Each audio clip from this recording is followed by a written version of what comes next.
Bonjour Bélier, ascendant Bélier, lune en Bélier, bienvenue dans votre horoscope du mois de juin. Le mois de juin sera placé sous l'énergie de Jupiter. Jupiter, bien sûr, c'est la chance, c'est ce qui amène des opportunités, des voyages, des découvertes, de l'enthousiasme. Il réconcilie, en particulier dans le Cancer, le signe où il est en expansion, où il est en exaltation. Ça va nous permettre aussi d'améliorer les relations anciennes que nous avons avec nos parents, avec nos enfants. Ça va nous inviter à travailler sur nos mémoires familiales et d'une manière générale, il va amener de la chance. Par contre, attention, Jupiter, c'est aussi tout ce qui enfle, tout ce qui gonfle.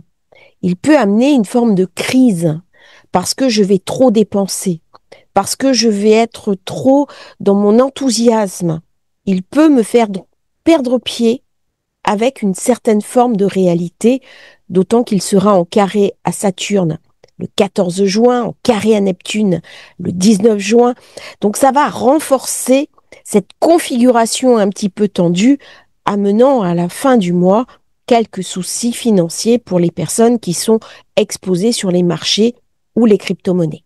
Beaucoup de force dans le Cancer, la nouvelle lune fin du mois qui se trouve dans le Cancer, donc qui va mettre l'accent sur Jupiter, mais aussi la pleine lune du milieu de mois qui sera dans le Sagittaire. On va beaucoup parler de Jupiter durant tout ce mois de juin, avec Vénus qui rentre en Taureau le 6 juin. Elle va amener de la réconciliation, l'envie de passer à autre chose. Mercure entre en Cancer le 8 juin et en Lion le 26 juin. Vous voyez toute la force qui va être donnée à Jupiter, qui va drainer vraiment vis-à-vis de lui la puissance des autres planètes. Point positif, Mars quitte enfin le duo infernal Lion-Cancer que l'on a eu depuis novembre dernier, qui a ramené beaucoup d'incertitudes, beaucoup de violence, avec le Soleil, bien sûr, qui entre en Cancer le 21 juin. Bon anniversaire à tous les cancers.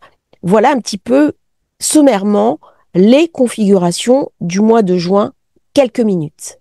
On passe maintenant à votre signe de naissance. Un mois particulièrement important avec ce Jupiter, bien sûr, qui arrive dans le signe du Cancer.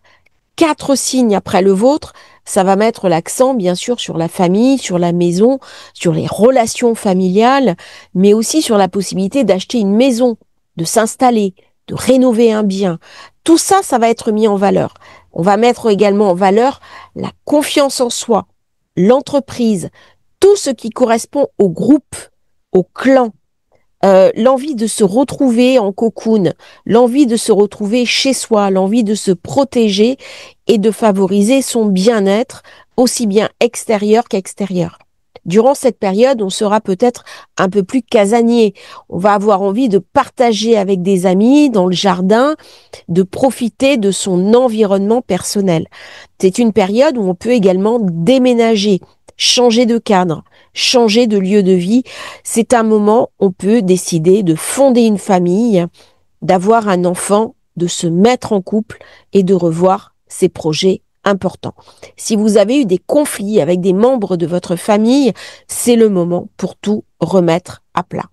Alors bien entendu, pour les béliers, il y a toujours un petit peu de stress parce que Saturne, qui amène des blocages, qui amène des tensions, qui amène aussi ne serait-ce que des inquiétudes, se trouve dans votre signe. Il ne fait pas encore sa conjonction exacte à Neptune, ça sera février l'année prochaine, et il amène bien sûr de la tension.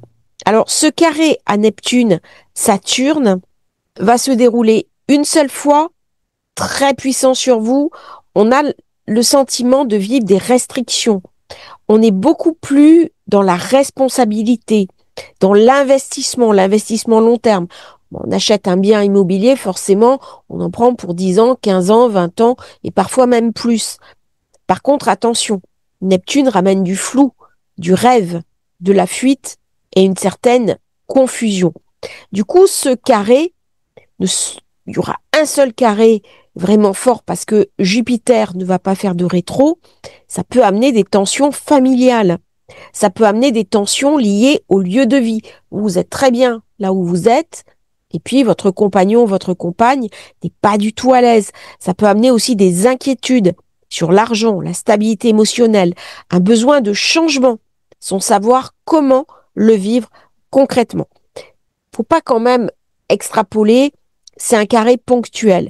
Par contre, attention, si vous avez du financier, si vous avez des investissements, ça va être une période de forte volatilité, donc soyez prudents, d'autant que Mars se trouve toujours dans le Lion, ça met l'accent sur votre secteur 5, la joie, la créativité, les enfants, les amours, le plaisir, mais aussi vos investissements. Avec ce carré Uranus, autant dire que c'est un petit peu explosif. Soyez prudents dans les choix que vous allez faire. Mars passera en Vierge à partir du 17 juin. Ça va ramener le besoin de travailler, de discipline, du quotidien. On a envie de faire du sport, de s'exprimer. On va adopter une meilleure routine alimentaire. Par contre, attention, ça peut ramener des tensions avec des collaborateurs, avec des personnes qui partagent votre travail, vos proches. Donc, soyez efficaces, rigoureux, mais n'allez pas trop vite. Ne forcez pas le trait parce que ça peut ramener des tensions. Au niveau personnel, ça peut amener aussi un petit peu d'inflammation, des tensions musculaires et de l'insomnie. Veillez à bien dormir.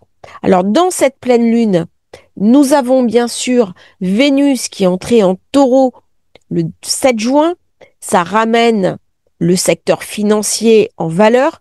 Bon moment pour apurer ses dettes, regarder son budget, serrer la vis et redéployer vos investissements. Très très bonne période. Nous aurons bien sûr le soleil opposé à la lune, puisque c'est la pleine lune. Qu'est-ce qu'on me montre? On me montre ma communication. On me montre ma communication avec mes proches. On me montre aussi mes possibilités d'utiliser la communication dans mon travail, dans mon entreprise, dans mes activités. Très bonne période pour réseauter, pour se repositionner, pour concrétiser un rêve personnel. Ça va mettre l'accent, bien sûr, sur le lancement de mes activités, sur ma vitalité, pour poser des bases solides afin de m'affirmer. C'est une période aussi où je peux travailler sur mes mémoires familiales. J'ai eu un souci dans ma famille, je vais le régler. J'ai un conflit de famille, c'est le moment de le régler. Mes enfants sont un peu tyranniques, c'est le moment de remettre les choses à plat. Pareil avec les parents. Si vos parents vous donnent un petit peu trop d'ordre, s'ils sont un peu trop contrôlants, c'est le moment de prendre vos distances de manière positive. Cette pleine lune est très intéressante. Elle met vraiment l'accent sur les signes de feu, ce qui est un grand soutien pour vous. Mars, la lune, le bélier, tout ça ramène beaucoup d'énergie, beaucoup de passion, beaucoup d'enthousiasme et ça accompagne favorablement Jupiter dans le signe du Cancer. C'est donc un mois pour mettre le focus sur la maison, la famille, le cocon émotionnel où on va avoir envie de se retrouver avec un grand potentiel de croissance, une croissance aussi bien intérieure que matérielle. Toutefois, attention aux tensions financières, identité personnelle. On peut avoir du mal à se situer dans cette période parce que Vénus vient de vous quitter. Elle ramenait de l'enthousiasme, elle ramenait quelque chose de très pacifique. Et là, on récupère le mauvais caractère du zodiaque, à savoir Saturne. Et donc, du coup, on peut être irascible. On peut se sentir instable. On va avoir besoin de temps pour gérer ces énergies qui peuvent un petit peu nous épuiser. Fin du mois, Cancer, pleine lune du Cancer, très importante. Nous avons bien sûr le soleil qui sera passé en Cancer aux alentours du 21. Très bel amas avec lune, avec soleil. On a envie d'acheter quelque chose. Alors on peut retaper sa maison, créer un abri de jardin, acheter un camping-car. On a envie de voyage, on a envie d'expansion, on a besoin de découvrir le monde. Très bonne période pour partir en road trip. Très bonne période aussi pour partir en week-end, pour s'autoriser à vivre ses rêves. Par contre, attention, Jupiter enfle. Il peut nous rendre dépensiers. On peut avoir tendance à flamber. Donc, maintenez les cordons de la bourse, parce qu'avec Vénus en 2, c'est pas toujours évident. Par contre, c'est une période très intense qui va ramener pour nous tous de la chance, des possibilités et des perspectives d'expansion. Attention toutefois au niveau des investissements bancaires. C'est une période de forte instabilité financière, donc veillez à bien serrer vos investissements. Nous avons magnifique quinconce. Le quinconce, c'est une invitation à travailler sur soi avec Mars. Ça ramène beaucoup de force, beaucoup de puissance.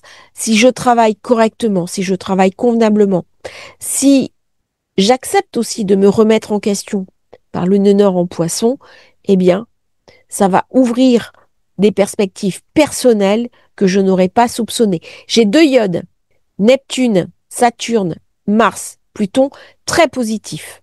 Très, très positifs. C'est une invitation à travailler sur soi, à dépasser ses limites, à ne plus avoir peur, à aller au bout de ses envies, de ses désirs. Et j'ai un 2e iode qui est ici, Mars, Lune, Jupiter, Soleil, Pluton. Donc Mars est impliqué dans 2 iodes. Et ça, c'est magnifique parce que ça va vous ramener une puissance à condition de saisir les opportunités que vous allez rencontrer. Nous avons toujours Pluton dans la zone 11. Ça veut dire des amis puissants, des amis qui vous soutiennent, des amis qui vous ouvrent des portes, des amis qui peuvent apporter du crédit, investir sur vos projets et vous soutenir de manière inconditionnelle. Ça va être une période quand même de battement parce que il y a beaucoup d'eau. L'eau et le feu sont 2 éléments qui ne sont pas très compatibles. Par contre, Mars, votre planète, se trouve dans un signe de concrétude, dans un signe de réalisation. Ça peut amener un petit peu d'inflammation au niveau estomac, au niveau des intestins. Attention à bien prendre des probiotiques et soigner d'une manière générale votre alimentation, votre régime alimentaire. Mais c'est vraiment une période porteuse de sens qui s'ouvre devant vous. Très bonne période aussi pour envisager, s'impliquer dans des groupes, faire du réseautage, communiquer, partager, échanger. Merveilleux mois de juin à tous les béliers. Je vous remercie pour vos commentaires. N'oubliez pas de vous abonner à la chaîne et à bientôt pour un nouveau partage sur Astrologie Facile.